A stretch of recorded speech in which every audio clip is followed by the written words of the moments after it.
Olá pessoal, eu sou a Lua Serena e tô aqui com vocês para mais um vídeo nessa série de vídeos que a gente está fazendo sobre magia das ervas do Brasil.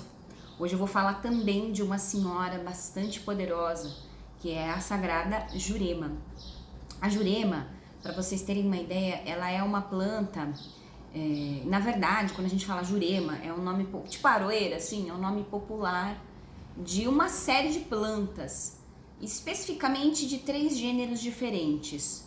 Uma que é a mimosa, a cássia e a outra que eu até anotei o nome, a Pitecelobium.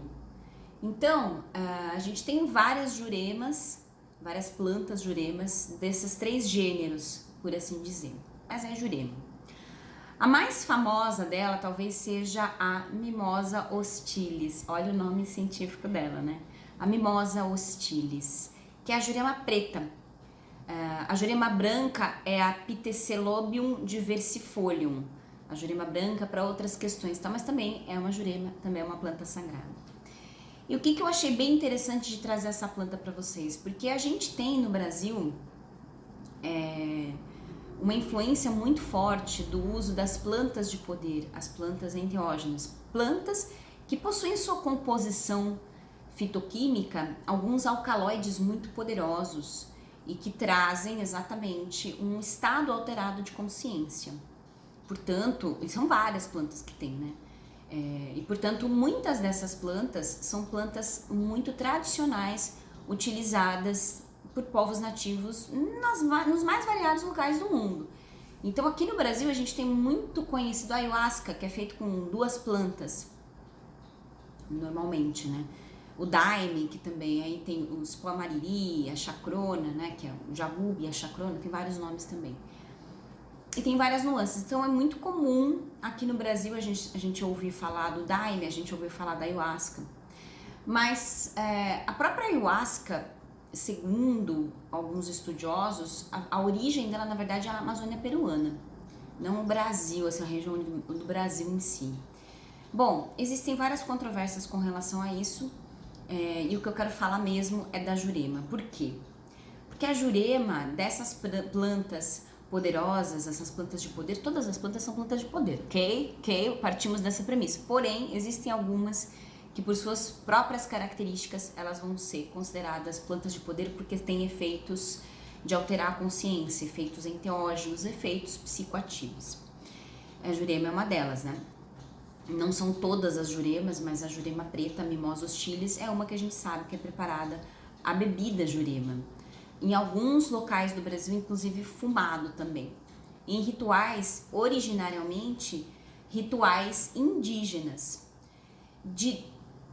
principalmente do Nordeste, né? É o local mais forte. Então a gente tem, entre os tupis, a gente tinha 2 etnias, né?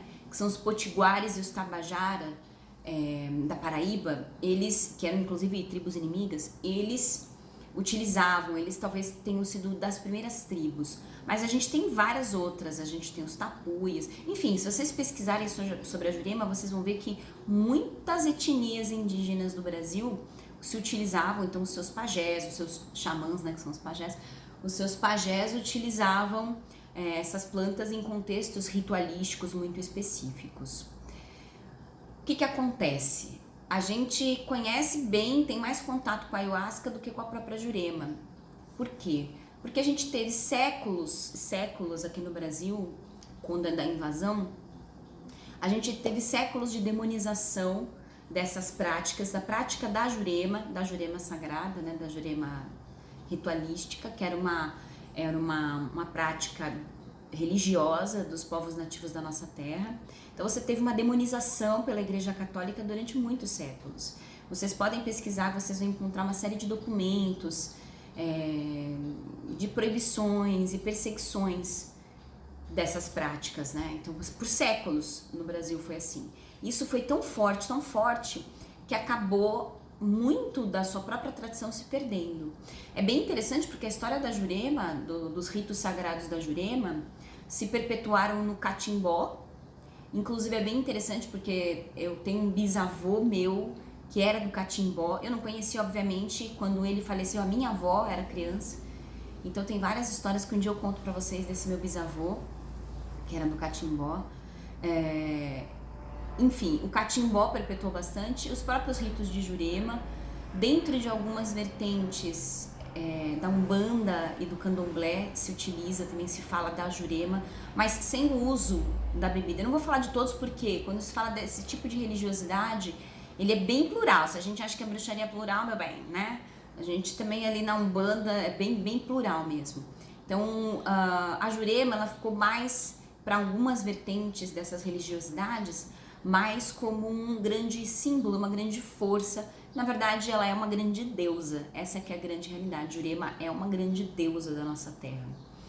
E é bem interessante, inclusive, por que ficaram próximas essas religiões? Porque quando a gente teve a escravização de pessoas vindas da África, muitas dessas pessoas tiveram contato, principalmente lá no Nordeste do Brasil, contato com as etnias indígenas. Então a Jurema, ela é uma planta que foi muito utilizada. Os indígenas ensinaram para os africanos sobre essa planta de poder, sobre os encantados, ou seja, sobre os espíritos da natureza, os espíritos da floresta, e os africanos, por sua vez, ensinaram, os negros africanos ensinaram para os indígenas que aqui moravam os mistérios do culto aos mortos, né? Então por isso que você vai estar muito relacionada o trabalho com espíritos também na Jurema, no catimbó e tudo isso. E a Jurema, ela sabe Hades, que é o deus e o local? Jurema é tipo isso. Jurema são todas aquelas árvores que entram naquela classificação que eu falei para vocês, né, de 3 gêneros.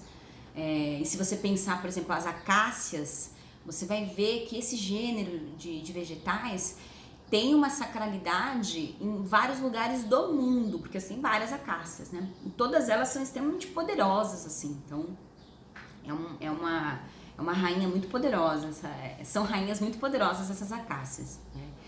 Então, a Jurema é tanto um local sagrado, onde vivem os mestres,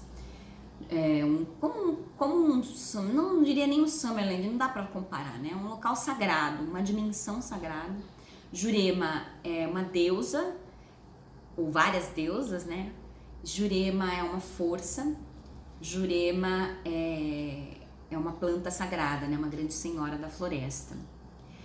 Claro, o alcaloide que a gente mais conhece quando se fala de ayahuasca, de Jurema, é o DMT, que é um alcaloide que faz ter a alteração de consciência, né?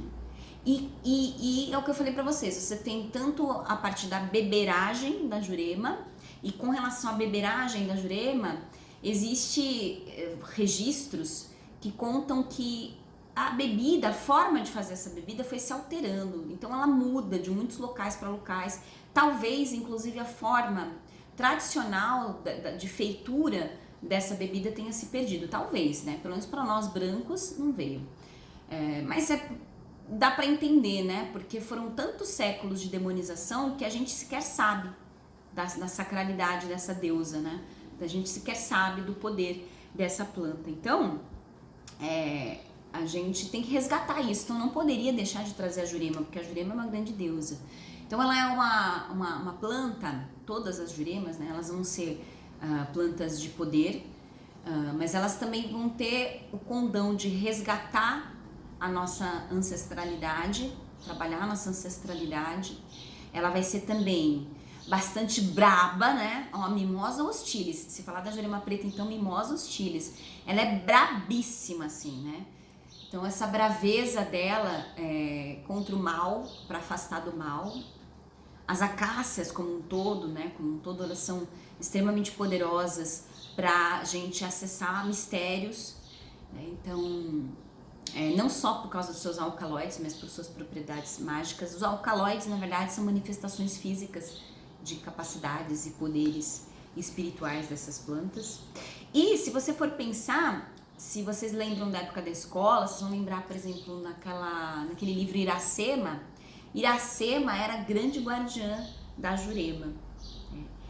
E como que a gente pode trabalhar sem ingerir ou sem fumar, sem saber, né? sem conhecer, bom, aí você vai ter que utilizar, você pode utilizar para proteção da sua casa, fazendo pupurris, né, misturas de ervas que contenham a jurema. Você pode, por exemplo, tem um óleo essencial de jurema branca, que você pode comprar, utilizar, fazer perfumes mágicos. Existe uma infinidade de produtos aí. Mas eu gostaria de resgatar isso, né? A gente às vezes vê plantas muito famosas, eléboro negro, a mandrágora, né? Plantas, inclusive, que têm uma capacidade enteógena muito forte, mas plantas que a gente não tem aqui na nossa região. Ou plantas que até são amazônicas, né? Então a gente vai ter bastante no norte do Brasil, mas que talvez venha de um outro canto. Então, enfim, uma planta que de fato, alguém me ligando na hora que eu tô gravando, gente. Mas assim, a jurema de fato, assim, realmente é uma planta do nosso Brasil, assim, né? De antes de ser Brasil. E eu acho que até por toda a demonização que ela sofreu e seus cultos, a gente deve estudar sobre essa planta e deve dar a ela o local, o trono de destaque que ela merece por ser essa grande rainha, essa grande deusa. E aí, se a gente for juntar isso, falando dentro do paganismo, a gente tem um preconceito muito grande, né? Falou Umbanda, falou qualquer coisa relacionada a esse tipo de religiosidade, ou uma religiosidade, o candomblé até um pouco menos em alguns casos, mas falou de Umbanda porque tem um sincretismo muito forte com tanto aspectos indígenas, quanto africanos, quanto católicos. As pessoas, elas têm um preconceito mortal. E na verdade mesmo, eu acho que talvez esse preconceito ele seja um racismo, né? Mas enfim, eu acho que a gente tem que abrir a nossa mente para perceber os mistérios e o grande poder que tem na nossa terra. Como pagãos que somos, né? Somos seres da terra e a gente mora nessa terra, né? Então vamos honrar os ancestrais dessa terra, né? Os donos dessa terra aqui, tá? Então, às vezes eu vejo muitas falas assim feias, né? Preconceituosas contra deuses africanos, enfim, uma série de questões, né? E nisso os nossos mistérios, o nosso sagrado da nossa terra vai se perdendo por conta de pequenezas da humanidade, né? Então é isso, vocês conhecem mais da Jurema? Deixa aqui pra mim nos comentários. Eu já falei pra vocês, no final dessa jornada, a gente vai criar um e-book, já estou criando, né? Um e-book, inclusive eu tô citando as pessoas que estão me dando dicas nos comentários, eu tô citando nesse e-book para disponibilizar gratuitamente para vocês espalharem isso, para que a gente possa honrar nossa terra, tá bom, gente? Então amanhã eu volto com outra plantinha. Um beijo.